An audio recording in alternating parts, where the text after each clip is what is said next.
Therapists. What's something people are afraid to tell you because they think it's weird, but that you've actually heard a lot of times before?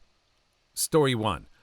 Unwanted intrusive thoughts are normal and do not mean you're a bad person. Yes, even intrusions of spicy or religious or moral themes. By definition, these are thoughts that are unwanted because they go against your own values and highlight what you don't want to do. E.g., a religious person having unwanted blasphemous images pop into their mind, or a new parent having unwanted spicy thoughts about their new baby. However, normal these thoughts are, over 90% of the population, the moral nature of these thoughts mean that often people experience a lot of shame and take many years before they first tell someone about them. Edit. Because this is getting more visibility than I realized, the occurrence of these thoughts and images and urges are normal. The best way to manage them is to accept that they're normal, albeit unpleasant brain processes, and a sign of the opposite of who you are, and are therefore unlikely to ever do. Let the thought run its course in the background while you bring your attention back to insert something you can see, feel, hear, taste, or touch. I usually say something like, "Okay, mind. Thanks for that, mind. I'm going to go back to washing the dishes and the sound and sensation of the water while you ponder all the nasties. Carry on." I literally say it to myself with a slightly amused tone because I'm always genuinely amused at all the wild stuff my brain can produce. With my last baby, I would suddenly think to myself, what if I just drop her on the floor? Was horrified for a bit before I realized it was normal. So every time I would think about something like that, I would complete the thought. What if I dropped the baby? Baby could expire. I would go to jail. That would really suck. Let's not drop the baby. Edit to add, I don't think this comment would be seen by many. It was a quickly written response. In order of importance, the first thing that would be horribly wrong with dropping my child is that she could expire. That would be the worst. But then there's also the possibility of jail, which is why it was second. So for everyone thinking my biggest concern is jail, it's not. Someone I know had some of these thoughts and it freaked her out. She told someone at a postpartum group, and the woman leading her took her over to the hospital and had her admitted for psychiatric watch. She didn't say, nor did she have any desire to do those actions. She just visualized it, and it frightened her, and neither the postpartum group nor the hospital knew how to deal with it.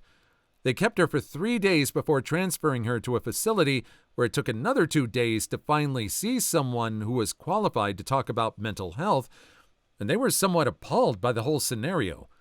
They just told her that she needed to get some uninterrupted sleep and maybe to see a therapist to help her talk through things. It was incredibly hard and frustrating. It took quite a few more years to actually get over the trauma of being admitted when trying to seek help, and I'm not sure she's really gotten over it. Edit. Because some people are saying it's laughably false, I should clarify. She went to the postpartum group because she was looking for help. When the person leading it said she needed more serious help, she believed them, and when they admitted her, she did so willingly, thinking that she was a danger to her child.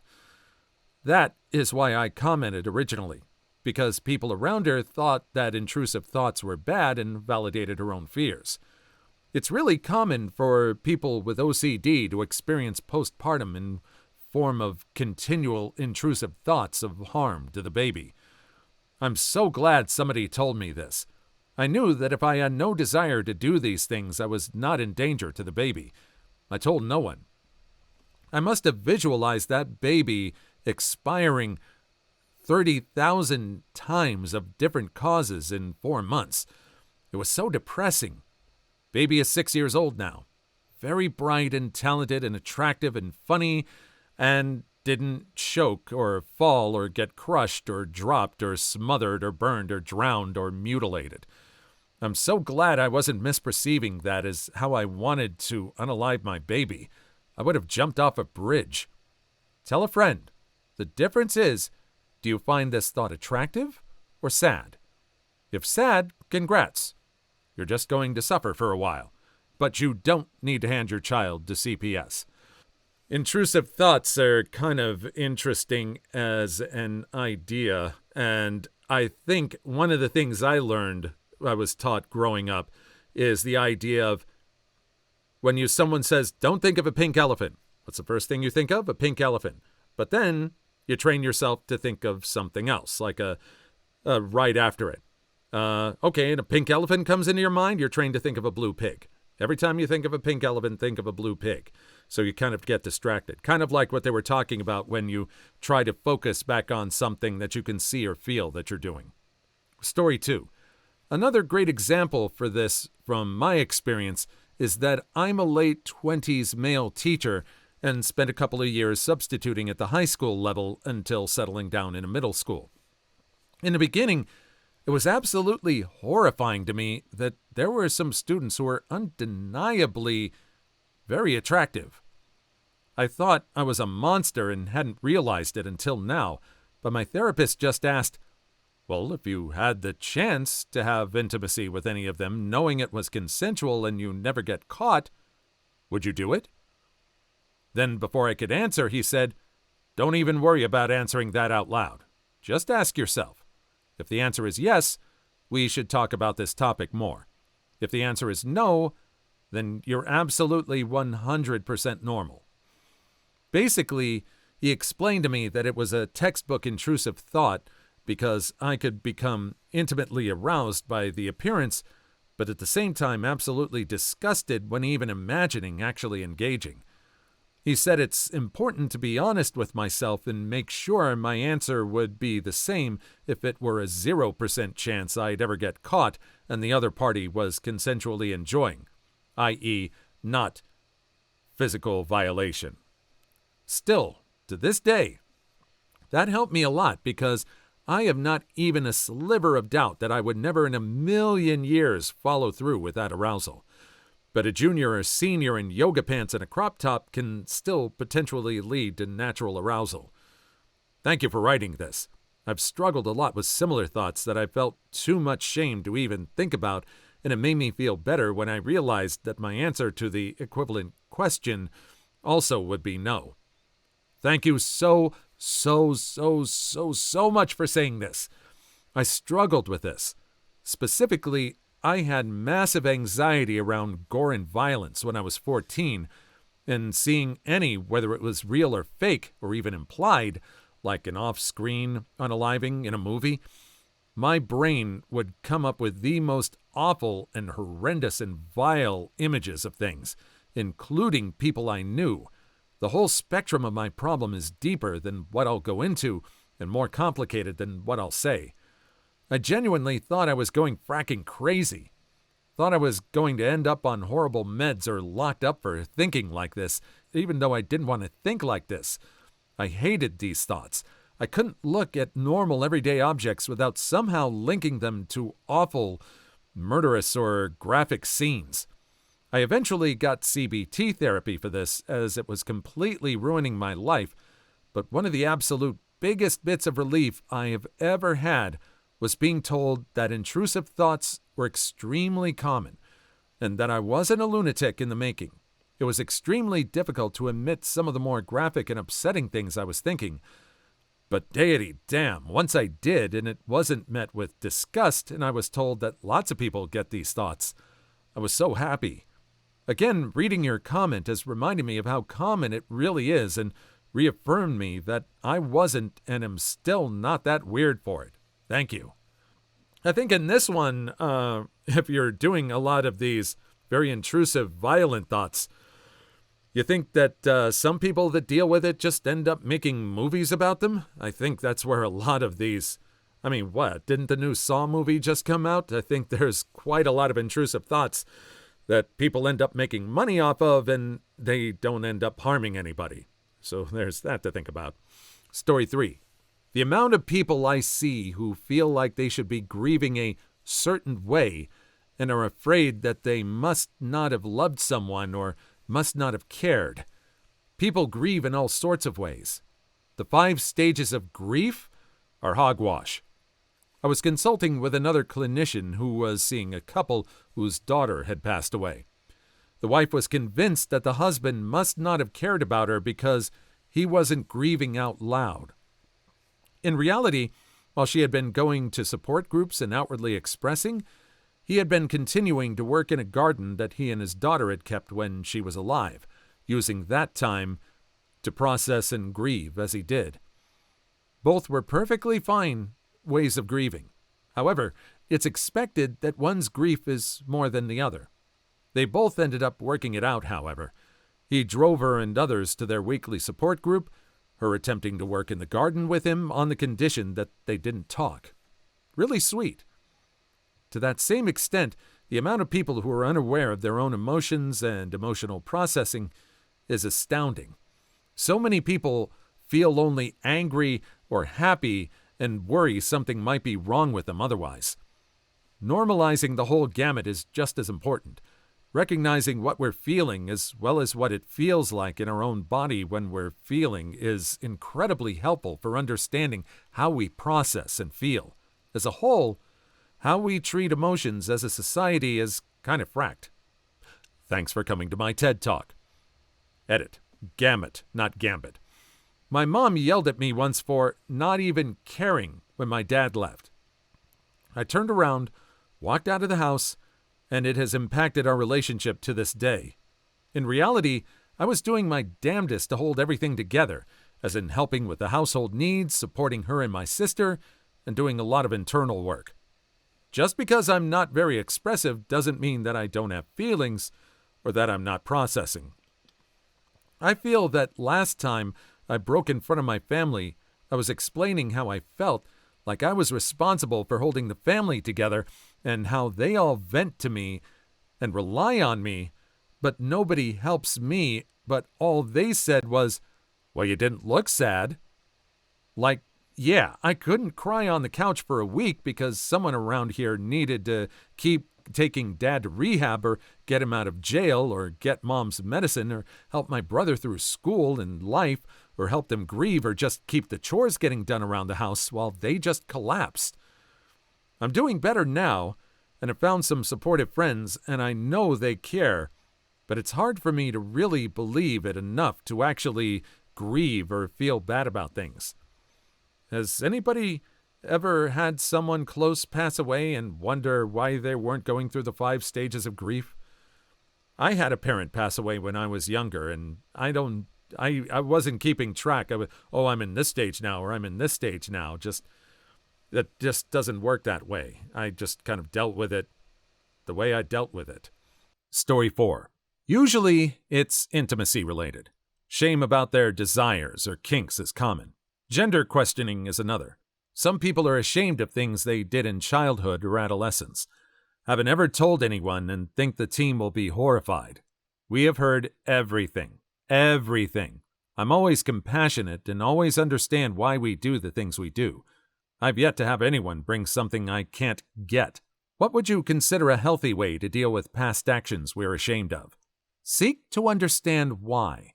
So if it was, say, stealing, the part of us that stole had a good reason for doing that. It could be, I needed the money or the thing. It made me feel better because I was lonely. I was angry at them, so I took something. It almost always comes from an unmet need. Money, love, acceptance, to be valued, important, etc. We do everything in aid of our survival. If you can be curious about the positive outcome you sought and the need you were meeting through the behavior, it helps to then have compassion. Example, I've heard of abuse victims then experimenting with other children and feeling terrible guilt and shame. When explored, it showed that they sought to have control, to connect, to feel some sense of agency, to be less alone, all of which is completely understandable and, to a degree, worked. They did feel connected, in the only way they knew how. They did feel a sense of agency and control. That helped them survive.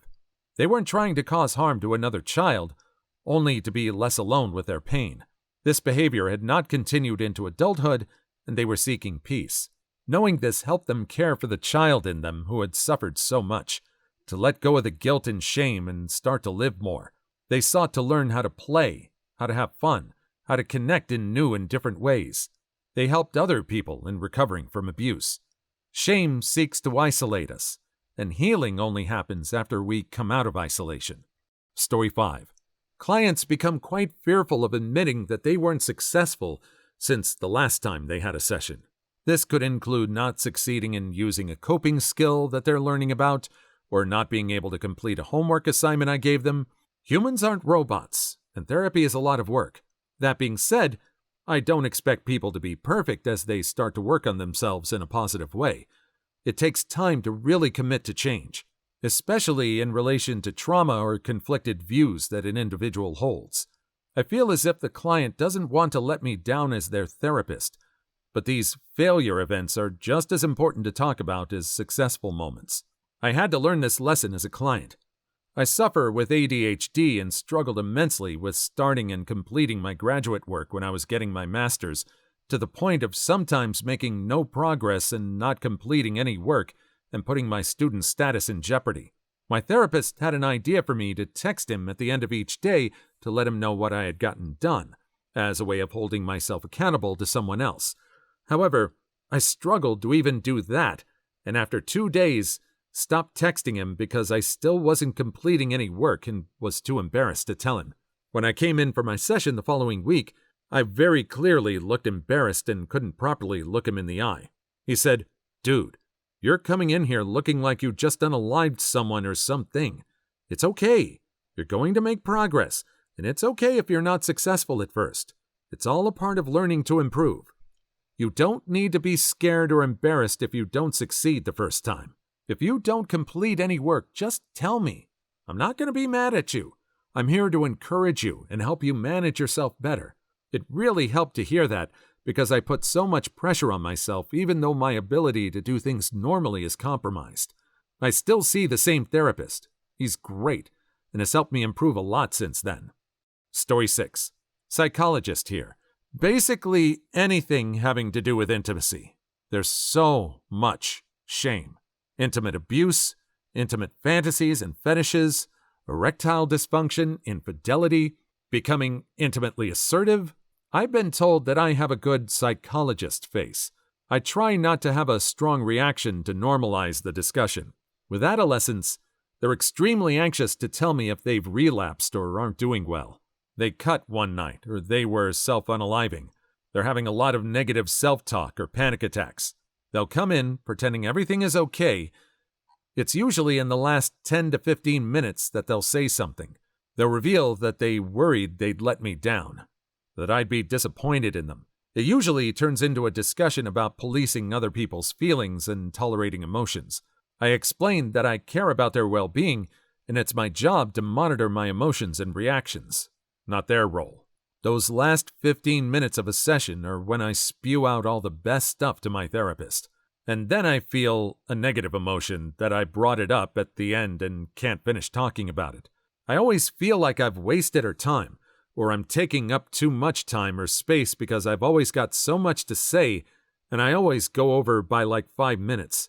I have ADHD, so I get carried away all the time when I'm talking. I jump from a topic to another related one and don't know when to stop. My psychiatrist has a lot of patience. His alarm for the session time always goes off and he never even bats an eye. But he knows how to get me back on track without making me feel like I wasted his time. I really appreciate it, because I could go on for hours and feel really bad afterwards. Your therapist knows the way a session closes is important, so try not to feel bad for taking an additional 5 minutes. They're aware of the time and most likely already had this accounted for. Have you ever been in a situation where you just rambled on for a while, but you realized that in the last 10 minutes, what you really wanted to say comes out? I can identify with the last part. I've never been officially diagnosed for anything like ADHD, but I really can go from topic to topic really quickly. Only a few people kind of understand me and can kind of follow along with me, even though they can't quite follow the way my mind works. Please like and subscribe if you made it this far. I hope you'll enjoy the rest of the video and have a wonderful day. Story 7. Intrusive thoughts.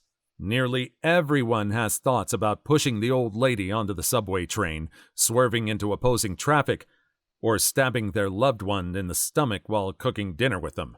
Some folks, however, take these thoughts very seriously and believe that they might act them out. It's called thought-action fusion. Most of us are able to brush them off, though.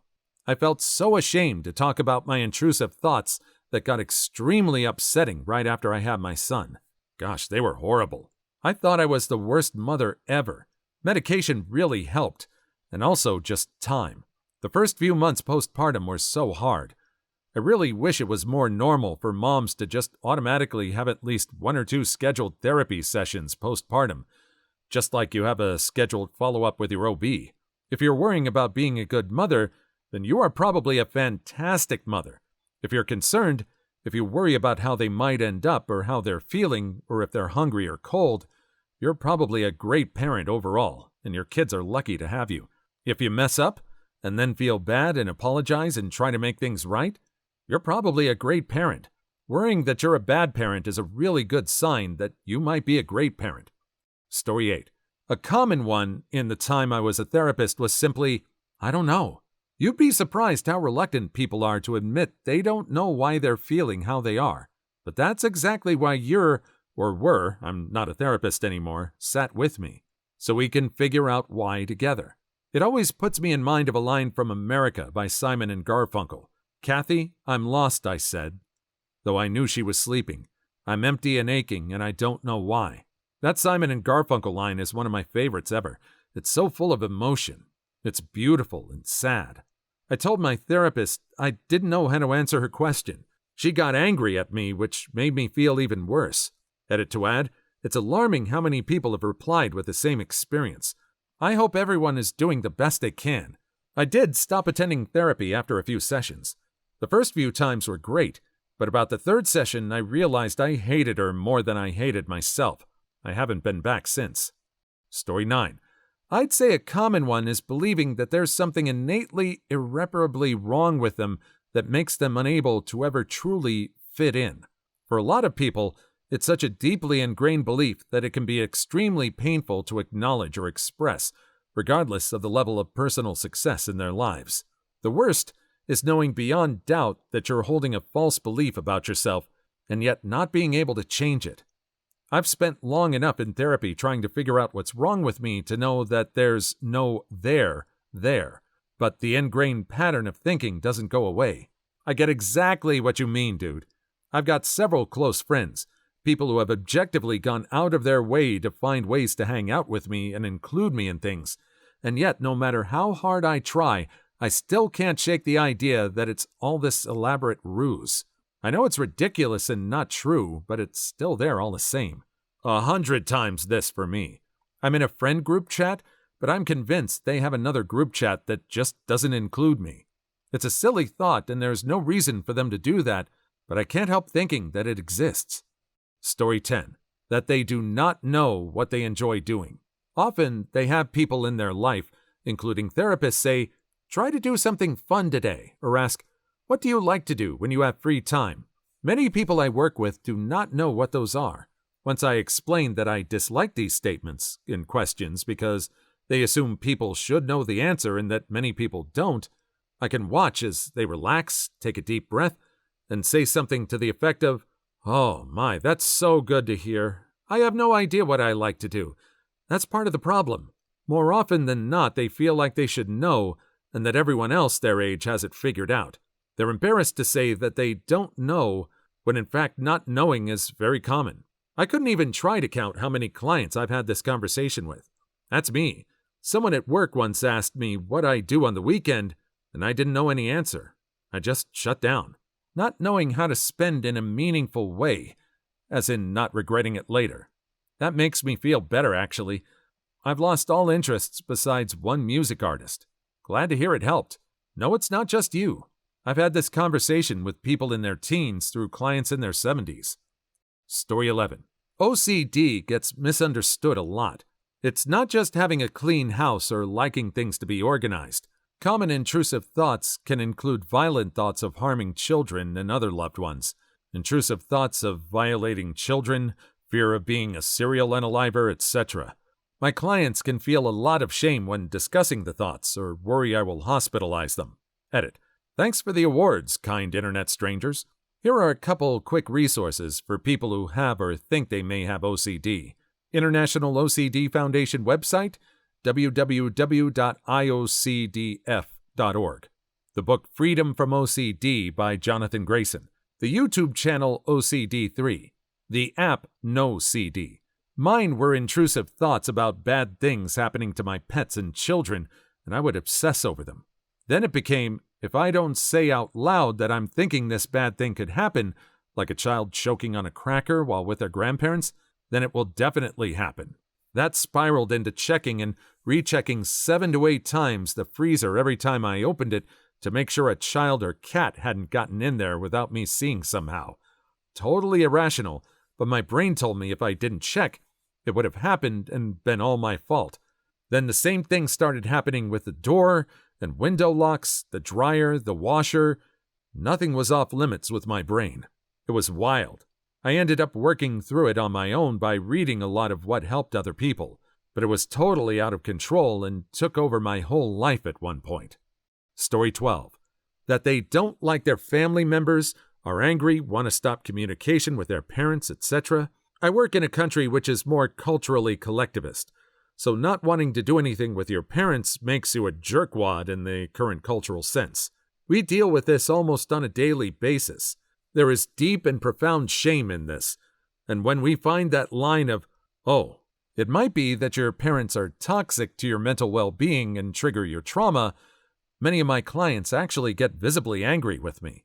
Cultural psychology is so important, because when I first moved here, I had my American/European hat on. Oh boy, did I need to adjust. Edit. I'm in Ukraine. Story 13. 2 topics come up with regularity. When someone discloses to me that they were intimately abused as a kid, and or when someone is experiencing self-unaliving ideation. Both are something I hear from clients every single day, and so I don't find it weird at all.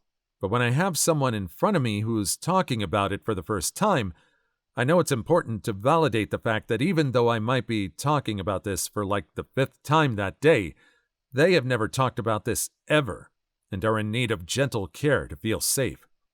Yes, that validation was life-changing for me. I talked about my early childhood intimate trauma to a few people and counselors to try to process, and was often told that what I went through wasn't that bad, or someone else had it worse. It wasn't until a few years ago that our marriage counselor validated my feelings in front of my husband that I truly felt heard and was able to start healing. Story 14. I have heard some variant of, this is probably weird, but I feel if I am my true self around others that they won't like me, more times than I can count. As I explore the formative situations to this belief alongside my clients, it definitely pulls at my heartstrings. Please leave your story in the comments. I would love to make a video on them in the future. Also, don't forget to like and subscribe.